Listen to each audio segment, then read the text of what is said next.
नमस्कार, मैं हूं विनोद महला। आप देख रहे हैं द मुद्दा। प्रधानमंत्री नरेंद्र मोदी ने 2024 के लोकसभा चुनाव से पहले एक सपना हरियाणा को लेकर भी बुना था कि भारतीय जनता पार्टी 10 की 10 लोकसभा सीट जीत सकती है, लेकिन ये सपना बिखरता नजर आ रहा है। भारतीय जनता पार्टी ने सर्वे भी कराया था और उस सर्वे में आया था कि भारतीय जनता पार्टी यहाँ 3 सीटें लॉस में है। लिहाजा मनोहर लाल को मुख्यमंत्री पद से तुरंत हटाया गया, नायब सिंह सैनी को मुख्यमंत्री बनाया गया। लेकिन जो मनोहर लाल के खिलाफ एंटी इनकम्बेंसी रही है 9.5 साल की, उसका असर अब चुनाव पर भी पड़ रहा है। दरअसल मनोहर लाल के जो लाडले IAS अफसर रहे हैं, सबसे पहले तो मनोहर लाल से वो भागे हैं। उन्होंने ऐसे नोटिफिकेशन जारी की हैं जिससे भारतीय जनता पार्टी को नुकसान हुआ है। तो बात करें मनोहर लाल की, और जो उनके जो सीनियर बराबर के मंत्री रहे उनके साथ बनी नहीं, और जो पैटर्न कभी पूर्व मुख्यमंत्री भूपेंद्र सिंह हुड्डा ने अपनाया था, मनोहर लाल उसी पैटर्न पर चले और जिसका नुकसान भारतीय जनता पार्टी को उठाना पड़ा। हालांकि नुकसान भूपेंद्र सिंह हुड्डा को भी बहुत बड़ा उठाना पड़ा था, लेकिन मनोहर लाल ने उनसे सबक नहीं लिया, उनके पैटर्न को तो अपनाया, लेकिन उनको कितना नुकसान हुआ उसकी तरफ ध्यान नहीं दिया।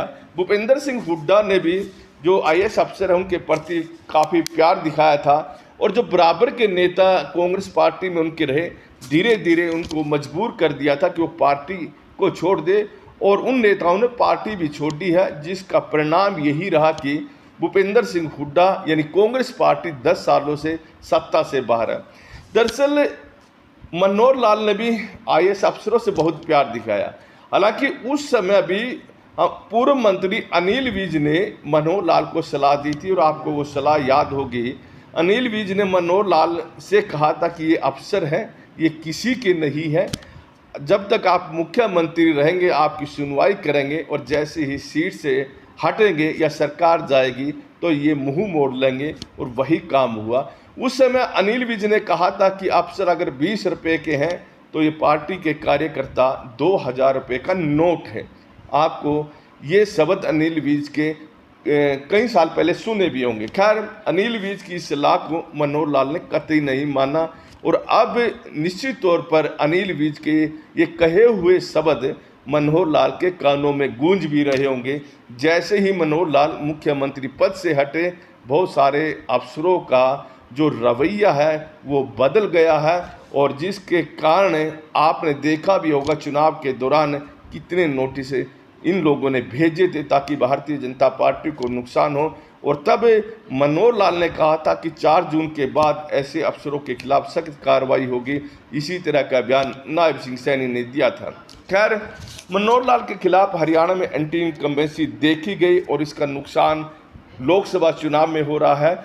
और दूसरा, जो मनोहर लाल ने गलत कार्य किया कि उन्होंने अपने जो प्रतिद्वंदी नेता, चाहे अनिल विज हो, चाहे ओम प्रकाश धनखड़ हो, चाहे कैप्टन अभिमन्यु हो या रामविलास शर्मा हो, तो इन नेताओं को कमज़ोर करने का प्रयास किया। चाहे राज्यसभा में जाने की बात कही हो या फिर बात संगठन की हो, धीरे धीरे इनको हटाया गया, राज्यसभा में इनको भेजा नहीं गया। अपने जो इर्द गिर्द के लोग हैं, जो चौगिरदा इनके साथ रहते रहे हैं, उनको ज़्यादा महत्व दिया, और अब उसका नुकसान हो रहा है।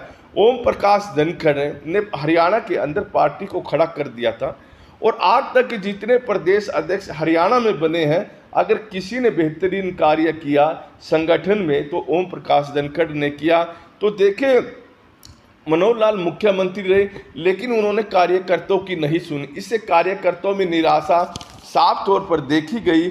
लेकिन ओम प्रकाश धनखड़ ने इनका निराश कार्यकर्ताओं में ऊर्जा भरने का कार्य किया, और उनके पास ऐसे आइडियाज़ थे जिससे वो कार्यक्रम करते रहते थे, और कार्यकर्ताओं में ऊर्जा भरी रहती थी। लेकिन जैसे ही ओम प्रकाश धनखड़ हटाए गए, उसके बाद कार्यकर्ताओं में निराशा आई। प्रदेश अध्यक्ष नायब सिंह सैनी जरूर बनाए गए, लेकिन वो कार्यकर्ता में उत्साह नहीं बन पाए, और जब तक वो काम करते तब तक उन्हें जो मुख्यमंत्री की जिम्मेवारी दे दी गई।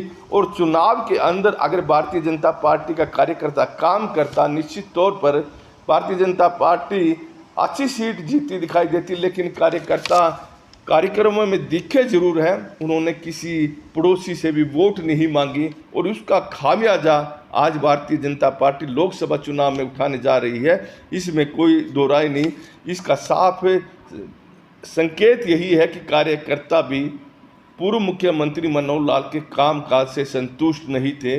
और सबसे बड़ा उदाहरण है करनाल विधानसभा में जो उपचुनाव हुआ, क्योंकि वहाँ पर लोकसभा का चुनाव मनोहर लाल लड़ रहे थे, लेकिन करनाल विधानसभा के अंदर जहाँ पूर्व मुख्यमंत्री मनोहर लाल 2 बार विधायक रहे हैं, वो इतनी एंटी इनकम्बेंसी दिखाई दी कि नायब सिंह सैनी वहाँ से उपचुनाव लड़ रहे हैं।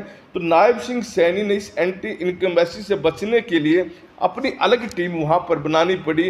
और लोगों ने भी उनको बताया कि आप जितने पूर्व मुख्यमंत्री मनोहर लाल के नज़दीक दिखाई देंगे और जब वो प्रचार करने आएंगे करनाल के अंदर, आपकी टीम भी दिखाई देगी, आप दिखाई देंगे तो इससे नुकसान होगा। तो उस समय बताते यही है कि मनोहर लाल से दूरी बनाकर रखी नायब सिंह सैनी की टीम ने मनोहर लाल की टीम से, तब जाकर नायब सिंह सैनी का चुनाव है वो करनाल विधानसभा में उठा है और नायब सिंह सैनी अब चुनाव जीते दिखाई दे रहे हैं। अगर वो मनोहर लाल के बराबर में चलते, उनके साथ चलते, तो निश्चित तौर पर वहाँ भी इस मनोहर लाल की एंटी इनकम्बेंसी का नुकसान नायब सिंह सैनी को हो सकता था। लेकिन नायब सिंह सैनी ने मौका संभाल लिया, लोगों की बात मानी और उसके बाद उनका चुनाव उठा और वो जीते नज़र भी आ रहे हैं। तो देखिए यहाँ पर जो एंटी इनकम्बेंसी दिखाई दे रही है मनोहर लाल की, तो क्या यह एंटी इनकम्बेंसी 4 महीनों के बाद जो विधानसभा चुनाव होने जा रहे हैं, क्या वहाँ पर भी भारतीय जनता पार्टी का नुकसान करेगी? अगर वहाँ नुकसान कर दिया तो कांग्रेस पार्टी को सत्ता में आने से कोई रोक नहीं सकता, क्योंकि ये लोकसभा का चुनाव भी ये कांग्रेस पार्टी ने नहीं लड़ा है, आम आदमी पार्टी ने नहीं लड़ा, ये जनता ने लड़ा है। जनता भारतीय जनता पार्टी से नाराज थी और उन्होंने कांग्रेस पार्टी और आम आदमी पार्टी के प्रत्याशी को वोट दिया है, इसमें कोई दो राय नहीं। लेकिन विधानसभा चुनाव में माहौल दूसरी तरह का भी हो सकता है।